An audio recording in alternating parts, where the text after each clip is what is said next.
Hello student, आज के मेरे इस वीडियो लेक्चर में मैं आप लोगों को इनहेरिटेंस के टाइप के बारे में बता रहा हूँ।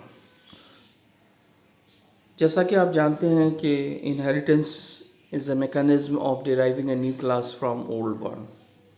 इनहेरिटेंस एक ऐसा प्रोसेस है जिससे हम एक नया क्लास बनाते हैं एक ओल्ड क्लास से, and the new class is called derived class, child class और सब class, and the old class is called super class, base class और parent class, जैसा कि आप सभी जानते हैं। उसके बाद हमने आप लोगों को बताया कि टाइप्स ऑफ इनहेरिटेंस के बारे में। हमने सिंगल इनहेरिटेंस के बारे में बताया, एक ऐसा प्रोसेस जिसमें एक बेस क्लास से एक नया डिराइव्ड क्लास बने, इसको हम लोग कहेंगे single inheritance. If a new class, if a derived class inherit from a single base class, then it is called single inheritance. उसी तरीके से हमने सेकंड बताया था मल्टीपल इनहेरिटेंस। मल्टीपल इनहेरिटेंस में क्या होता है, if one derived class inherit from more than one class, अगर दो या दो से ज़्यादा क्लास को मिलाकर एक नया क्लास हम अगर क्रिएट करते हैं तो इसको हम लोग कहेंगे मल्टीपल इनहेरिटेंस। फिर उसके बाद आपको हमने आपको हायरार्किकल इनहेरिटेंस बताया, जिसमें एक क्लास से बहुत सारे क्लास को हम लोग बनाते हैं। आज जो हम डिस्कशन कर रहे हैं वो है मल्टी लेवल इनहेरिटेंस। तो मल्टी लेवल इनहेरिटेंस एक ऐसे इनहेरिटेंस को कहते हैं जिसमें एक क्लास से एक नया क्लास बनेगा और उस नए क्लास से एक और नया क्लास बनेगा। इस तरह के जो प्रोसेस होते हैं इसको हम लोग मल्टी लेवल इनहेरिटेंस कहते हैं।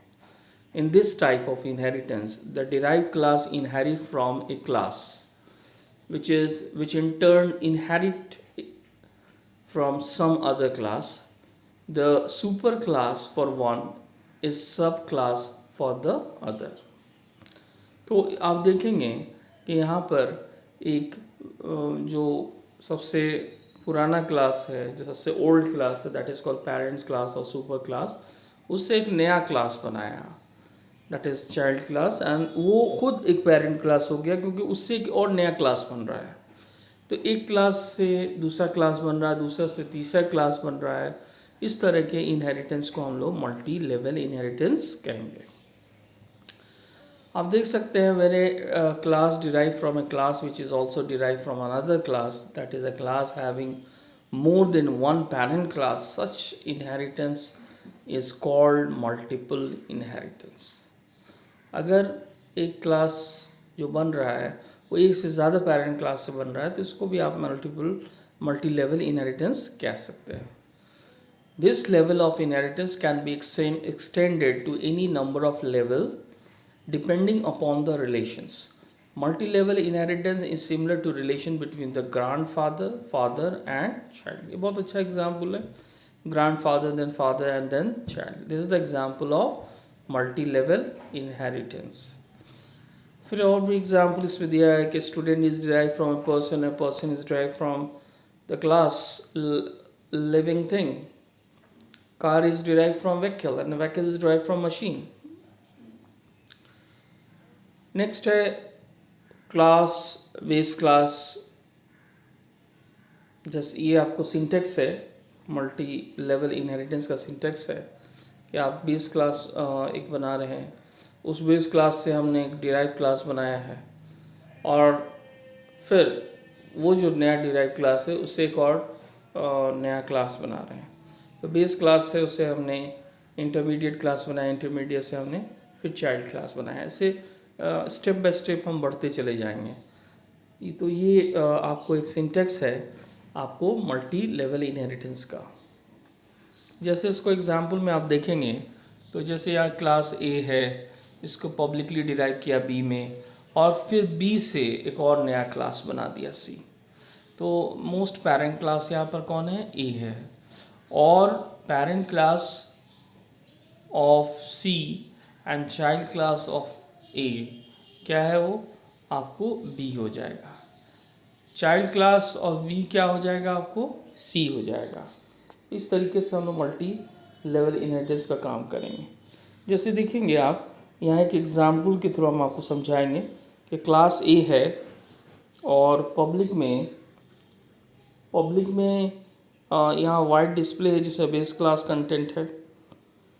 अब क्लास ए से हमने बी क्लास को हम बनाए, फिर बी से हम क्या कर रहे हैं, सी बना रहे हैं, एंड फाइनली सी का ऑब्जेक्ट बना के हम डिस्प्ले को कॉल करेंगे। इस तरीके से आप इनहेरिट का काम यूज़ कर सकते हैं। उसी तरीके से one more example of multi level inheritance, grandfather हैं, एज है, नेम है, पब्लिक में वाइट गेट डेटा है जिसमें नेम और एज इनपुट करा रहे हैं, शो डेटा में नेम और एज को डिस्प्ले करा रहे हैं। तो ये क्या हो गया आपको, ग्रैंडफादर है। ये क्या है, बेस क्लास है। ये क्या है, पेरेंट क्लास है। ठीक है, तो इसका दो डेटा मेंबर है। दो डेटा मेंबर क्या है इसका, एज और नेम है। इसमें पब्लिकली हम दो फंक्शन ले रहे हैं, get function and show function. अब देखेंगे ग्रैंडफादर से हम फादर बना रहे हैं, एज और नेम है। ठीक है, फिर यहाँ पर क्या कर रहे हैं, गेट फंक्शन यूज़ कर रहे हैं, एज और नेम इनपुट करा रहे हैं और शो कर रहे हैं यहाँ से।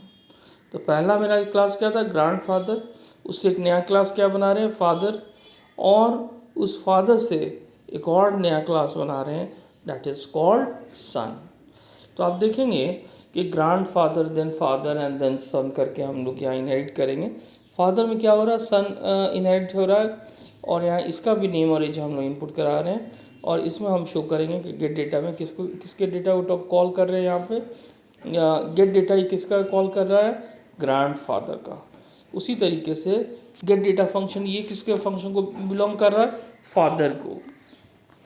तो जो सन जो है उसमें हमने क्या किया है कि दोनों फंक्शन, जो ग्रैंडफादर का गेट फंक्शन है और फादर का गेट फंक्शन है, दोनों को कॉल कर रहे हैं। उसके बाद चाइल्ड का नेम इनपुट करा रहे हैं, एज का नेम इनपुट करा रहे हैं, एंड शो में दोनों का फंक्शन हम डिस्प्ले करके उसके वैल्यू को डिस्प्ले करा देंगे। तो इस तरीके से हम लोग मल्टी लेवल इनहेरिटेंस का यूज़ करेंगे। जिस तरीके से अभी हमने बताया ग्रैंडफादर देन फादर देन सन, इसी तरीके से बहुत सारा क्वेश्चन आपको मिलेगा जिसको आपको इसी तरीके से इनहेरिट करते जाना है, and that is the example of multi level inheritance. एक और आप फिर आप देखेंगे कि जो फाइनल जो क्लास बना है सन, उसका एक ऑब्जेक्ट बनाएंगे और ये गेट डेटा फंक्शन को कॉल करेगा। तो जब ये गेट फंक्शन को कॉल करेगा तो एक बार पहले ये ग्रैंडफादर को कॉल करेगा, फिर ये फादर को कॉल करेगा, और दोनों के वैल्यू को इनपुट कराने के बाद ये अपने चाइल्ड के नेम और चाइल्ड के एज को शो करेगा। उसी तरीके से आप देख रहे हैं s.show फंक्शन यहाँ पर क्या कर रहा है कि ये फाइनल जो क्लास बना है सन, उसका एक ऑब्जेक्ट क्रिएट किया है। उस ऑब्जेक्ट के थ्रू हम शो को जो कॉल करेंगे तो ये सबसे पहले ग्रैंडफादर के शो को डिस्प्ले कराएगा, उसके बाद फादर के फंक्शन को डिस्प्ले कराएगा, उसके बाद चाइल्ड नेम यानी एज को डिस्प्ले करेगा। तो फाइनली आप जब इसको इनपुट कराइएगा, तो जब आप इनपुट कराइएगा ग्रैंडफादर का नेम और एज, उसके बाद फादर का नेम और एज, तो आप देखेंगे फिर फाइनली सन का नेम और एज इनपुट कराएंगे, एंड देन इतने 6 इनपुट कराने के बाद फिर आप जब इसको रन कराइएगा तो इनपुट करने के बाद उसके रिज़ल्ट को ये शो कर देगा। तो आप उम्मीद करते हैं कि आपको ये मल्टी लेवल इनहेरिटेंस किस तरीके से काम करता है आपको समझ में आ गया होगा। इसी तरीके से एक और इनहेरिटेंस बचता है जो हम लोग नेक्स्ट क्लास में डिस्कशन करेंगे। Thank you for watching my video lecture. Thank you.